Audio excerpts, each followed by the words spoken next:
Kamusta ka old school?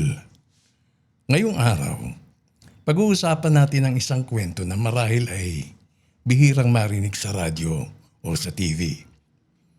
Pag-ibig at heartbreak ng mga seniors. Dahil sino ba naman ang nagsabing tumitigil ang puso at humihinto sa pag-ibig kapag tumanda na tayo? Sa episode na ito, maririnig mo kwento ng isang senior na umibig at nasaktan. Bakit mas malalim ang epekto ng heartbreak sa matatanda? Ano ang sinasabi ng psychology tungkol dito at paano natin mapapalakas ang loob ng mga seniors na dumadaan sa ganitong paghihirap? 15 years ago, may nakilala akong radio DJ. Isang respetado at magaling na tagapagsalita. Palabiro, maawain, at maraming napapangiti sa programa niya. Pero isang araw, sa edad na 63, umibig siya muli. Hindi ko alam ang lahat ng detalye pero ang sabi ng mga kasama niya sa istasyon, parang bumata siya ulit. Nagkaroon ng panibagong sigla. Naging mas inspired siya sa trabaho. Lagi siyang may bagong polo shirt. Mas makintabang sapatos. Parang may bagong sigla. Ang boses niya on air. Pero gaya ng ibang kwento, dumating ang araw ng hiwalayan. Hindi ko na tinanong kung bakit sila nag-break. Ang alam ko lang, mula noon, parang namatay ang ningning sa mga mata niya. Hindi na siya nag-aayos. Hindi na siya kumakain sa wastong oras. Sa lungkot at sama ng loob, nagsimula siyang uminom araw-araw. Hanggang sa isang gabi, sumuka siya ng dugo at tuluyang binawian ng buhay. Ka-old school, bakit ganun? Bakit ang pag-ibig kahit sa edad na 63, kayang wasakin ang isang tao? Ayon sa socio-emotional selectivity theory, habang tumatanda tayo, tumitigil na tayong maghabol sa bilang ng mga kaibigan. Kung dati paramihan ng kaibigan, ng kainuman. Kung dati gusto nating magpayaman pa o magparami ng pera o maging matunog ang ating tagumpay. Pero sa pagtungtong natin, sa edad 60 pataas, mas pinipili na lang natin ang mga relasyon na tunay na mahalaga. At kapag nakita mo yung isa na nagbibigay ng bagong dahilan para mabuhay, kumapit ka dahil alam mo, wala ka ng maraming oras pa para makahanap pa ng iba. Sabi naman ni Erik Erikson, sa huling yugto ng buhay, ang tao ay humaharap sa tanong na, masaya ba ako sa naging buhay ko?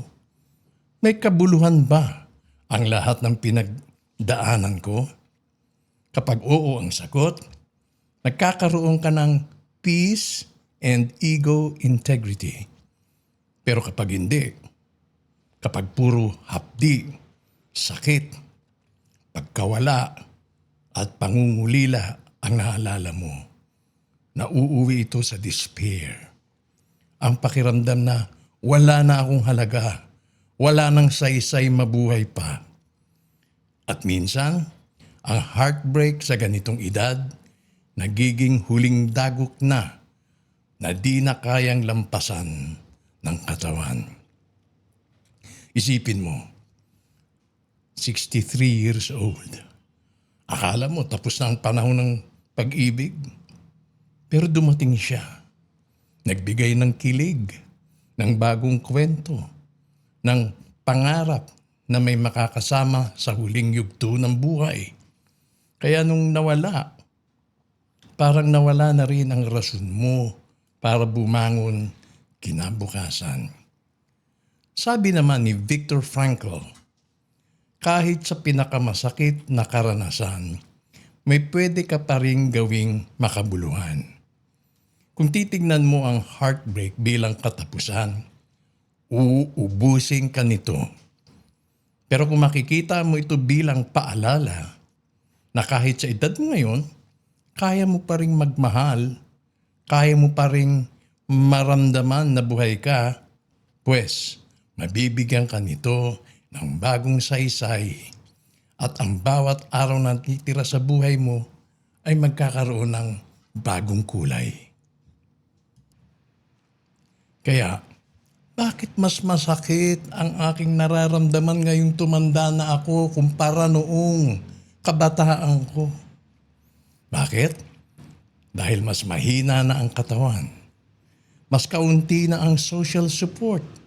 Mas malalim ang emotional investment dahil alam nilang konti na lang ang panahon. Mas malilintikan pa tayo kapag nakatagpo ka ng maling tao na mapanamantala.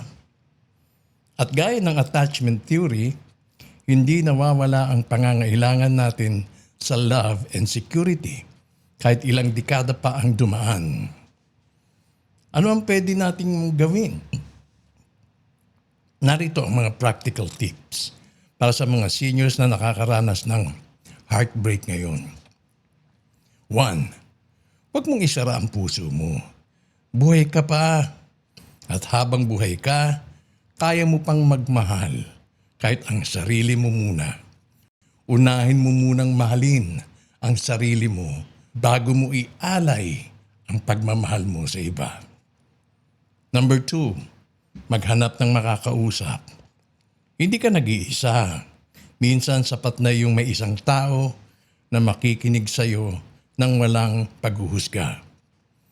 Number 3, alagaan ang katawan mo. Kahit walang gana, kumain ka. Kahit walang lakas, lumakad ka. Ang katawan ay ang sasakyan ng puso mo kaya huwag mo itong pabayaan. Number 4, ipaalala sa sarili mo ang mga taong natulungan mo. Hindi mo man sila kasama ngayon, pero nabuhay sila dahil sa kabutihang nagawa mo noon. Kaya ka-old school, tandaan natin ito. Walang edad na pinipili ang puso. At walang expiration date ang karapatan mong magmahal at mahalin muli. Kung iniwan ka, huwag mong isipin na wala ka ng halaga. Hindi ka iniwan dahil wala kang kwenta. Iniwan ka dahil hindi niya nakita ang totoong halaga mo. Pero ikaw, ikaw, sa bawat umaga na bumabangon ka, sa bawat hininga na iniingat-ingatan mo, pinapatunayan mo na may saysay pa ang buhay mo kahit wala na siya. Mga ka-old school, kung may kilala kang senior na nawalan ng mahal sa buhay, ipadala mo sa kanya ang video na ito. At kung ikaw mismo ang dumadaan dito ngayon, yakap mula sa akin. Subscribe ka sa Old School of Thought. Dito, pinapakinggan ang kwento mo kahit gaano pa ito katagal at minamahal ang puso mo, anuman ang edad mo.